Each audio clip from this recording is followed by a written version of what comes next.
Just talk to him and let him go, man. Come on. You don't need to do that, man. What you gonna? He got 5 felonies. Come on, man. 2007. Look at this shit, man. This shit enrages me, man. Look, I'm gonna just fall back. I'm just video this shit. I'm sorry. Yo, man, y'all didn't do nothing. Matter of fact, don't say nothing. You don't got to say nothing till your mom come. That's your right. You ain't got to say nothing. Come on, man. Like for real, they ain't did nothing. Let them go. God damn, man, let them go. They ain't did nothing. They babies, man. Hey, who said they did anything? All right, but you taking the names down on it. Did we run them yet? Yo, bro. You know what's going on, sir? What's going on? Yeah, what's going on? I just explained to you we have serious problems down there. All right, well then you catch the perpetrators. You leave them children alone. Leave them children alone. Juveniles. Come on, man. Leave them children. If you catch somebody in the act, then you do that shit. Leave them little boys alone, man. For real, leave them little boys alone, man. Get in your car and go. Leave them the fuck alone, man. Alright, come on, Damon. For real. Like the little boys is going. Shit, you all extra and shit for nothing. In America, a 7-year-old black boy is considered to be a grown man. He's considered to be a threat. The same crime that a little white boy go out and do and might get community service or, a small fine, a black kid will get the book thrown at him. Now, I showed the video, just a minute ago because I wanted to point out the fact that these officers and these cops who practice white supremacy and racism, they get to our kids at a very young age.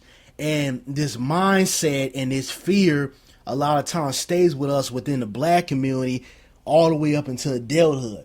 That's why, the cops, light us up while we're driving or whatever.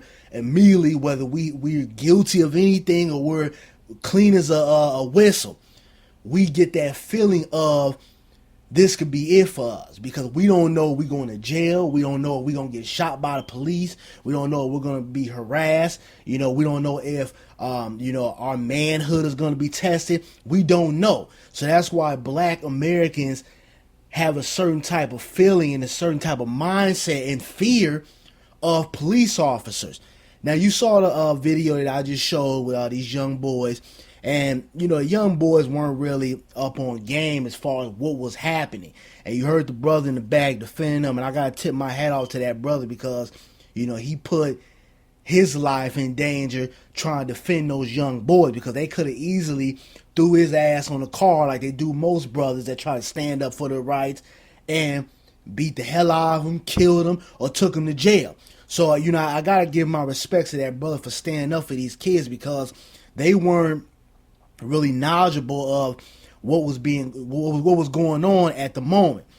Now, it's against the law to interrogate young children or minors without the parents' presence. So that was out of line right there. All they had to do, was ask them some questions or whatever and go on about their business or not even stop them at all. Because just like the brother said, if you catch these kids in an act, tearing up something or, doing something illegal, then you reprimand them. You don't stop these kids, from just riding their bikes and minding their own business simply because you're trying to reach your quota or because you got a police call or some quote unquote juveniles doing something. Now, I'm not, oblivious or blind to the fact that we have, young children out here who do commit crimes, do things that they're not supposed to be doing within these communities. But at the same time, that doesn't give the police officers the right to harass or interrogate these children. Because these was 3 little white boys, I guarantee you, he wouldn't even have stopped these boys. He would say, they just probably on their way home or whatever. I'm not even going to deal with it. There's more important things to be concerned about or investigate besides, some juveniles doing something within the community. But see, this is the mindset that a lot of these officers out here contain. And I was just watching the debates the other night, and they was talking about trying to develop a better relationship between the community and the police officers. But neither Trump or Hillary were giving specific reasons, not specific reasons, excuse me, but specific solutions and realistic solutions of how to make that happen. Now, you can't just say, okay, well, we're going to, have these officers take classes. We have to put things intact that's going to change the mindset of a lot of these officers out here.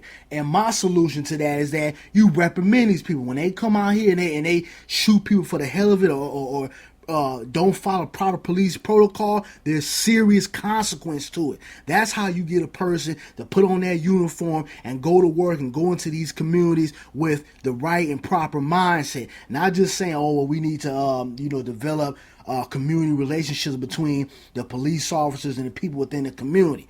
Because it doesn't matter what you do, what type of classes or whatever, we're still going to have people who are racist. And I'm not saying all cops are bad, all cops, display racism, but we do have a level of police officers that come to work every single day, and their main focus is to harass people of color. And it doesn't matter if you give them a class or whatever you try to do. That's not going to change their mindset. But if they put on that uniform every day and they know that there's harsh consequences to their mistakes or their wrongdoing or their practice of racism or white supremacy, that's going to shape a lot of these officers up out here. So, I found that to be, a serious issue within the debates the other night. But it just goes to show you with this video that these officers plant that fear inside of our children at a very young age. And that's why it's important for us as, black parents or people of color to educate your children. Tell them what to do, what to not to do when they're stopped by the police officers. And when I say that, I don't mean, put on this, quote unquote, adapting mindset. What I mean is that you teach them to be respectful. You teach them to answer yes, sir, no, sir. But at the same time, you tell them that if they're being interrogated about something, don't say nothing. Say if there's a problem or you need to find out some information about me, you contact my parents. But see, these young boys, they didn't really know the ins and outs of this particular situation. And as you see, the young boy on the bike, he was giving up all his information, and you could tell by his demeanor and his whole aura that he didn't see anything wrong with this police officer interrogating him. He didn't see anything wrong with it because at a young age, his mindset is probably like, okay, well, this is a cop, I haven't been properly, trained on how to interact with the police officer. So all it is that he's a cop, he got on that uniform, I'm going to give up all my information. I'm going to tell him anything he wants to know. When in fact, that can be very detrimental to our kids. So, the moral of this story, or not this story, but this video, is we need to educate our children about how to interact with police officers, how to train our children to keep their antennas up to recognize bad police protocol.